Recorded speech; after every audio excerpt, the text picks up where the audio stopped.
जलती क्षमा देती है प्रेरणा रोशनी के लिए, बहती हवा देती है प्रेरणा जिंदगी के लिए, जीवन वो जो बने प्रेरणा किसी के लिए।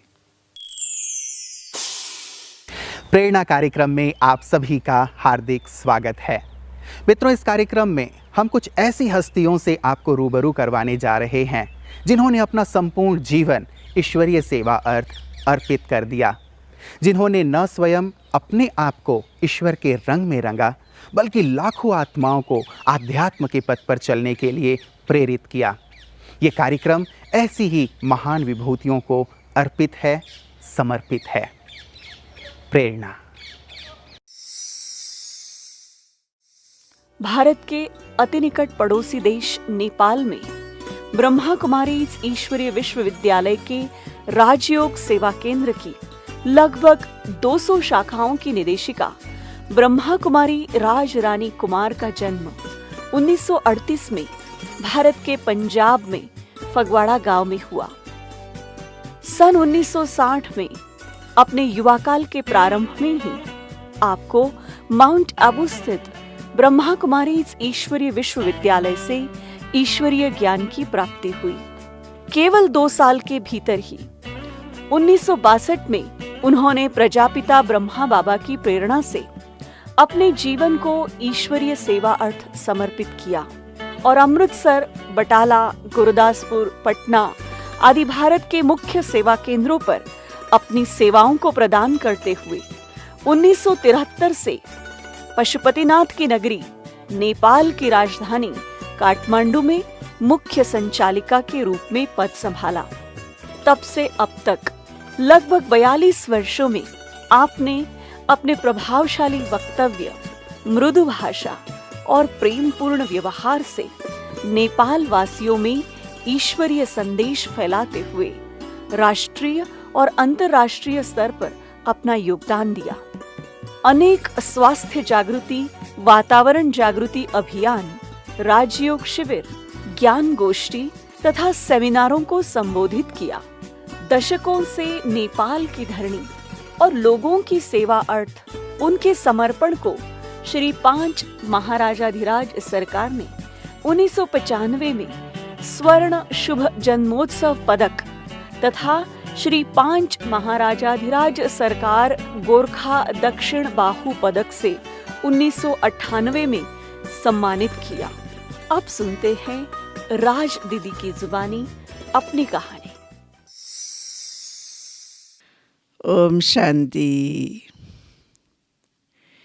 प्यारे भगवान का बनने के पहले 4, 5, 6 साल की होते होते हमारे मन के अंदर भगवान के प्रति बहुत श्रद्धा और भावना थी। थोड़ा और बड़ी 6, 7, 8 वर्ष की होने से मेरे मन में आने लगा कि हम तो मीरा बनेंगे। एक गिरधर गोपाल की मीरा बनकर भगवान कृष्ण का साक्षात्कार करेंगी। तो मन के अंदर बहुत लगन रहती थी। थोड़ा बड़े होने से इधर उधर शुरू में तो रामलीला होती थी, कृष्ण लीला होती थी, तो हमारी माँ भी जाती थी, हमको भी ले जाती थी। तो जो हम कृष्ण ने वहाँ पर लीला की, फिर वही आकर के हम लोग छुट्टी के दिन आपस में साथी साथी मिल कर के तो लीला करते थे। लौकिक रीति से भी हम लोग 5 बहनें थी और 1 भाई था। हमारे माँ बाप के पुराने ज़माने के संस्कार स्वभाव थे और हमें भी हमारे माँ बाप की या दादा भी हमारा था, इनों की शादी होती है कि क्या है, हमको ये भी सब कुछ मालूम नहीं रहता था। बहुत प्योर शुद्ध संस्कार शुरू से ही थे। इसलिए बड़े होने के बाद तब माँ बाप को तो जैसे करना रस्म रिवाज करते हैं, तो कुछ समय के बाद तब हम 20 के 21 वर्ष की थी उसके बाद हमें हमारी बड़ी बहन ने हमें ज्ञान सुनाया। उन्होंने ज्ञान पंजाब में बटाला में सुना, तो उन्होंने आकर के, हमारे भाई का बर्थडे था, तो उसमें उन्होंने रात को, हम लोग का बड़े बड़े अच्छे घर होते थे, तो बड़े कमरे में हम लोग सब इकट्ठी बहनें होती थी तो सो जाती थी। तो वो चारपाई पर बैठ करके तो ध्यान करने लगी। तो हमने उसको पूछा ध्यान के बाद, तो बहन आप ये क्यों ऐसे बैठ गई? तो बोली मैं योग कर रही हूँ। हमारे बटाला में दीदियाँ आई हैं, तो वो बहुत अच्छा योग कराती है। वो कहती है कि भगवान आए हैं इस संसार में। तो उसने हमको 10-15 मिनट सुनाया, तो हम तो एकदम, हमारा मन आकाश के ऊपर उड़ गया, कोई ध्यान में नहीं, वैसे ही। और ऊपर वो भगवान सुनाती गई, हमारे आगे भगवान कृष्ण आया, इसीलिए हम देखती रही। फिर उसके बाद हम लोग अमृतसर में गए। तो अमृतसर में चंद्रमणि दादी थी। चंद्रमणि दादी के पास हमें भी ले गई। तो चंद्रमणि दादी बैठी थी, साथ ही चंद्रमणि दादी अपने पलंग पर थी, हमको कुर्सियों में बिठा दिया अपने बराबर। तो फिर चंद्रमणि दादी ने हमको परिचय दिया भगवान का, शिव बाबा का। तो हमको बहुत बहुत अच्छा लगा।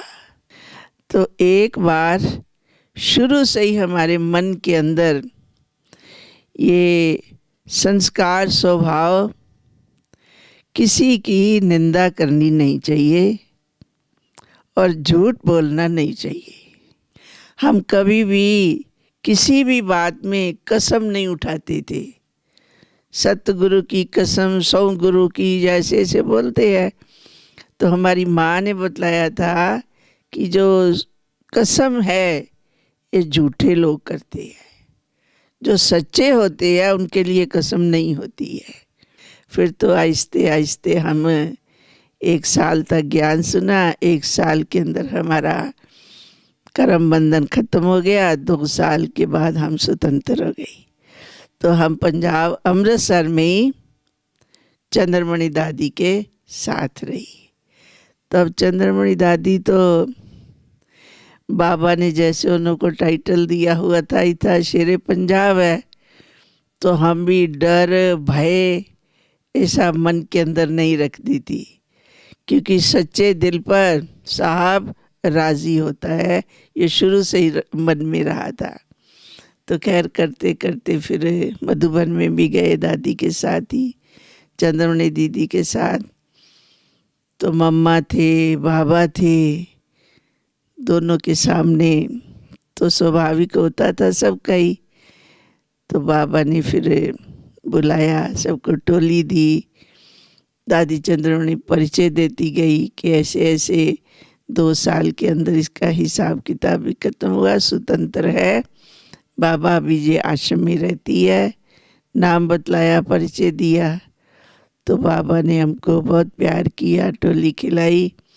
और बाबा ने कहा कि बच्ची नष्टो मोहा है, बहुत बहुत सच्ची है दिल की, इसलिए चंद्रमणि दादी ये बहुत अच्छी बच्ची है।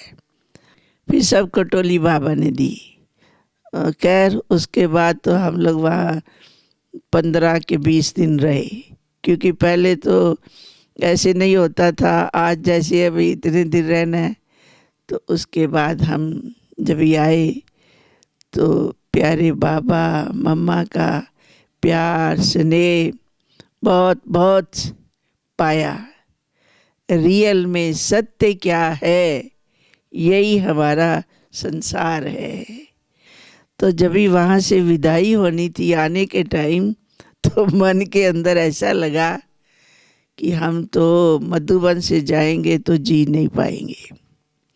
और फिर हमने सोचा कि जब ट्रेन में बैठेंगे तब हमारा हार्ट फेल हो जाएगा, हम खत्म हो जाएंगे। वहाँ भी नहीं हुआ। फिर दिल्ली ट्रेन चेंज करेंगे, वहाँ हो जाएगा आश्रम में जाने से। ऐसा माना सिवाय एक बाबा की याद के दुनिया क्या है, ऐसा अनुभव होता था। हमारी लौकिक रीति से भी हमें याद है कि हमारी रस्सी ऊपर बांधी रहती थी, ज्योति रूप बाबा के साथ और साकार बाबा साथ, तो रस्सी हमको चलाती थी। याद आता है कि लगभग परिवर्तन लाने में हमारे को कोई खास मेहनत नहीं लगी है। कुछ समय के बाद तो प्यारे बाबा ने हमें पटना जाने के लिए चंद्रमणि दादी को कहा, क्योंकि पटना में तो अपनी, तब तो कुमार का दादी बोलते थे, प्रकाशमणि दादी को, तो वहाँ से वो आए थे, तो वहाँ का थोड़ा देख रेख करना जरूरी था। जालान राजा था, तो दादी तो वहाँ ही दरबार में ही रहते थे। इसलिए फिर बाबा ने हमको बोला, तो हम तो कभी पंजाब से बाहर नहीं गई, तो हमने बाबा को बोला, बाबा हम तो कहाँ संभाल पाएंगे बिहार में जाके इतना दादी का किया हुआ सेवा। दादी तो बाबा बहुत हमें समझाते थे, बच्ची तुम अपने आप को नहीं जानती, बाबा तुम्हें जानता है, तुम सब ठीक कर लोगी। तो हमको तो मन में आता था बाबा ऐसे करके हमें भेजने के लिए बोलते हैं और क्या। तो हमें मन के अंदर जाने से जैसे अच्छा नहीं लगता था, तो बाबा के आगे आँख में पानी भी आता था, तो हमको डर नहीं लगता था कि भगवान के आगे रोना, अरे भगवान हमारा बाप है, रोने का क्या प्रश्न है। इसलिए कोई दिखावा हमको शुरू से ही ऐसा नहीं रहा था। इसलिए दादियों के शुरू से ही हम नज़दीक रही। अपनी ब्रिजेंद्रा दादी, मधुबन आना जाना, अपनी सब जितनी भी दादियाँ हैं, बड़ी दीदी थी अपनी, उनके भी नज़दीक, सब के बहुत नज़दीक दादियों की पालना पाते। पटना में आए तो जैसा बाबा ने कहा वैसा सभी ठीक ठाक ड्रामानुसार हो गया। फिर ये अपना नेपाल नज़दीक था, तो अपने भाइयों ने कुछ नहीं बोला, तो दीदी नज़दीक नेपाल देश है, वहाँ सेवा करें। तो फिर हम वहाँ पटना से नज़दीक अपने को रक्सौल, लास्ट बॉर्डर, तो रक्सौल में प्रदर्शनी की, प्रोजेक्टर दिखाया। तो रक्सौल के लोगों ने कहा कि आप नेपाल में करो, वीरगंज, वहाँ भी बहुत अच्छा रहेगा। तो उसके बाद समझो हम करते करते काठमांडू में सेवा शुरू किया, जिसको लगभग 40 साल हो गया होगा। फिर उन दिनों में भी हम 2 साल तक पटना भी, इधर भी उधर भी आती जाती रही। लेकिन फिर यहाँ सेवा बढ़ती गई, तो दादी ने भी, दीदी ने भी कहा कि दोनों तरफ देखो, तो दोनों तरफ तो दादी मुश्किल है। इसलिए करते करते वो पुराने दिन बहुत बहुत याद आते हैं। तो सेवा बढ़ती गई। तो शुरू से ही सेवा हमने राजाओं से शुरू की, क्योंकि बाबा के पत्र होते थे, बाबा के लिखे हुए पत्र, उसकी फोटोकॉपी शायद करके रखी मधुबनी में क्या है, तो वो हम लेकर के आए। तो यहाँ हम उनका ढूंढ करके उनको सुनाते थे कि ऐसे ऐसे जो दादा लेखराज, लकीराज यहाँ आते थे, उन्हों के द्वारा कैसे भगवान ज्ञान सुनाते हैं। तो हम तो बिना टाइम लिए चले जाते थे, कार्ड देते थे, तो हमको प्यार से बुलाते थे। इसलिए उन्हों से ही समझो सेवा जो है वो शुरू हुई। इसलिए प्यारे बाबा की सेवा अभी तक सहज सरल होती जा रही है। बाबा कहते बच्चे कुछ ना कुछ परिस्थितियाँ तो आती हैं, आएंगी जाएंगी चली जाती हैं, तो बहुत खुशी से प्यार से प्यारे बाबा की सेवा करते। हमने, मेरे तो अभी भी ख्याल में है, कभी सेवा का प्रोग्राम बैठ कर के बनाए, भाई अभी ये करना है, ये करना है, वो ख़त्म ही नहीं होता तो क्या करना है। पर्व है, जहाँ के इतने पर्व आते हैं, उसमें भी रक्षाबंधन, राखी आती है, राखी को भी छोड़ नहीं सकते हैं। हजारों हजारों को राखी यहाँ भेजी जाती है बाई पोस्ट, और आते भी हैं यहाँ। और 5 बजे वीआईपी की राखी शुरू होगी, बाहर गली सारी, स्कूल तक सारी लाइन लगती है वीआईपी लोगों की, जो राखी बांधने आते हैं, जो संपर्क में है। इसलिए बहुत सहज सरल राखी जाती तो है, तो भी किसी को कुछ हो जाए फ़ोन आएगा, दीदी हमें याद नहीं किया, हमें राखी नहीं आई है। जब हम शुरू में 2-4 दिन ही हुए थे ज्ञान में, और दीदी जी ने जो ज्ञान के लिए और धारणा के लिए एक मजबूती की बातें बताई थी, उसमें यही बताया था कि देखो, मनुष्य का जीवन देवतुल्य बनना चाहिए। देवता बनने वाले जीवन के लिए कितना शुद्ध आहार खाना चाहिए। अगर कोई व्यक्ति की मृत्यु हो जाती है तो उसको मुर्दा कहा जाता है। मुर्दे को तो मशान घाट में ले जा कर के जलाते हैं। इसी तरह से अगर कोई पशु पंछी मर जाता है तो भी एक प्रकार से मुर्दा ही बन जाता है। अगर उस मुर्दे को हम अपने पेट में रखते हैं, पेट में डालते हैं, तो जैसे मनुष्य का पेट मशान घाट बन जाता है। अब बताइए, देव आत्मा का जो शरीर है, एक मंदिर है, इस मंदिर में ऐसी चीज़ हम डाल नहीं सकते हैं। ऐसे ऐसे उनके प्रेरणादायी जो बोल थे, उनके द्वारा हमें अपने जीवन में आगे बढ़ने का बहुत ही उमंग हुआ, उत्साह मिला, बल मिला।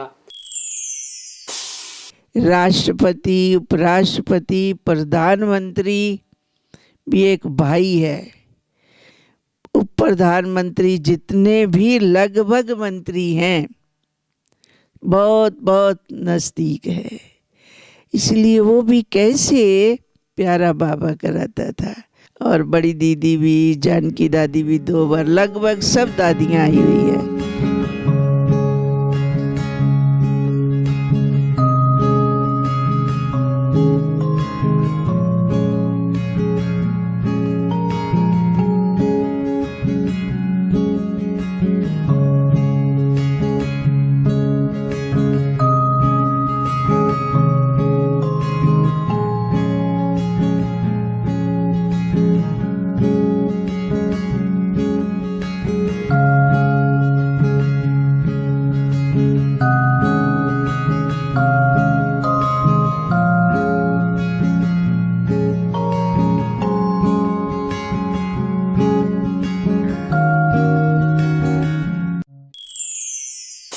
इतनी यज्ञ की कारोबार संभालते हुए भी दीदी जी की हमेशा चिंता मुक्त स्थिति हम देखते हैं।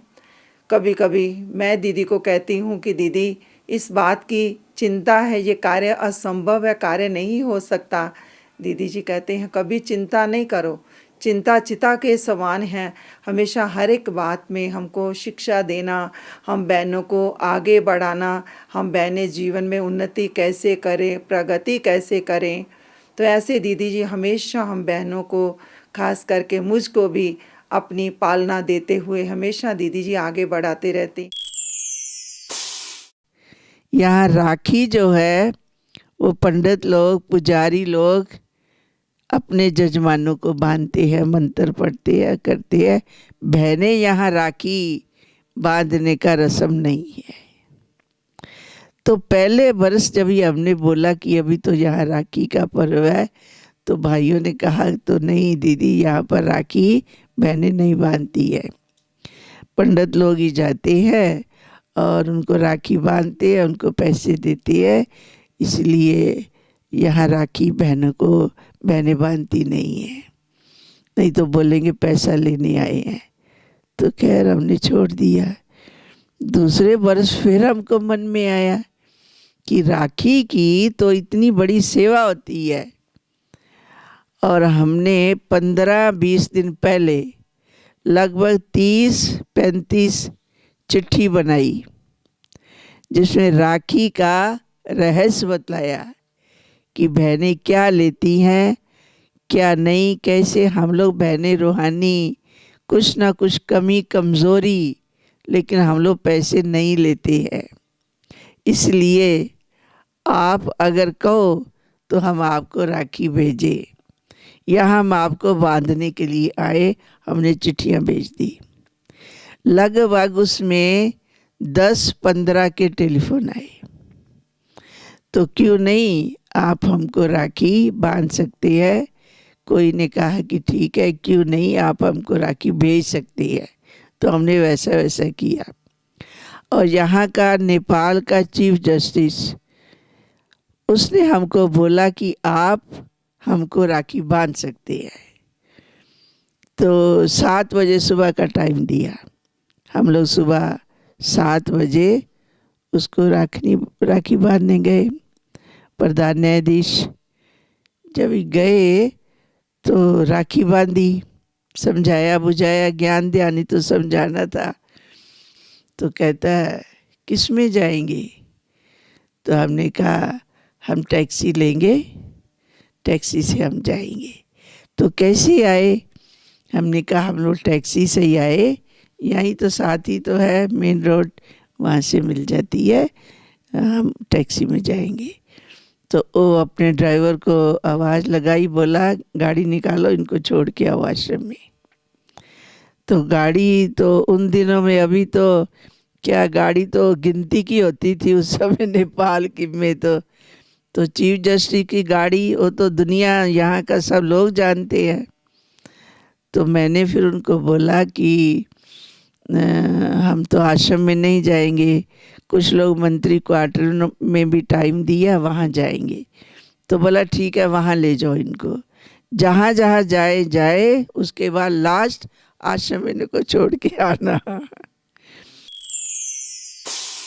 लव और लॉ का पूरा बैलेंस रखती है और उनमें परख शक्ति और निर्णय शक्ति भी बहुत ही तेज है। वो छिन में ही परख लेती हैं कि उनमें क्या विशेषताएं हैं और उसी विशेषता को आगे रखकर उनको आगे बढ़ाती है। तो मंत्री लोग भी जब बाहर छोड़ने आए तो चीफ जस्टिस की गाड़ी खड़ी है, तो वो लोग भी हैरान होने लगे कि ये गाड़ी। तो हम बोलते थे पहले उन को राखी बांधी है, तो उन्होंने गाड़ी दी थी कि आप सबको इसी में बांध आना, इसलिए हम गाड़ी इसी में ही आए हैं। तो अच्छा जी, ओम शांति। उनका भी जैसे ठंडे होते गए। और सेवा शुरू से ही इसी प्रकार है, दरबार से लेके, राणों से लेके, क्योंकि प्यारे बाबा साकार आकर जब भी शिव बाबा ने नहीं प्रवेश किया था, नहीं आए थे, तो लकीराज दादा तो हीरो के व्यापारी थे ही थे, तो उनका संबंध तो राजों से था ही था, इसलिए यहाँ से भी संबंध था उनका। तो इसीलिए हमने सेवा भी उसी अनुसार शुरू की, बाबा के हिसाब से ही। बाबा के जो जान पहचान के थे उन्हों के पास जाते थे, तो वो लोग बहुत प्यार से ज्ञान सारा सुनते थे। तो करते करते बाबा की सेवा बढ़ती गई। और तभी हमारी यहाँ की बहनें जो है कुमारियाँ, वो भी निकलती गई। अभी लगभग 650-700 बाबा की बच्ची कुमारियाँ हैं जो माना आश्रम में हैं। लगभग 500-550 सरेंडर और बाकी सब है ही हैं सेवा में, ट्रायल पर। तो बहुत अच्छा रिजल्ट इसमें रहा। और कुमार लोग भी, भाई लोग भी कहीं जहाँ ज़रूरत है वहाँ हैं। तो ये प्यारे बाबा की देन सदा। और हम कभी बाबा से आंतरिक, जैसे बाबा कहते हैं, अनुभव है, मांगने से मरना भला। बाबा ऐसे कर दो, बाबा ऐसे, बाबा तो कर ही रहे हैं। बाबा को बोलना, ये बाबा की हम इंसल्ट समझते थे। आदरणीय दीदी जी गुणों के विशेषता के प्रतिमूर्ति है। दीदी में इतने गुण है, गुणों के खानी है। सहनशीलता, नम्रता, धैर्यता, पवित्रता, दिव्यता की प्रतिमूर्ति है। दीदी जी सेवा में नेपाल में आकर जो इतना बड़ा सेवा किया है, इसलिए दीदी का गुणगान और वर्णन जितना भी करें वो कम ही होता है।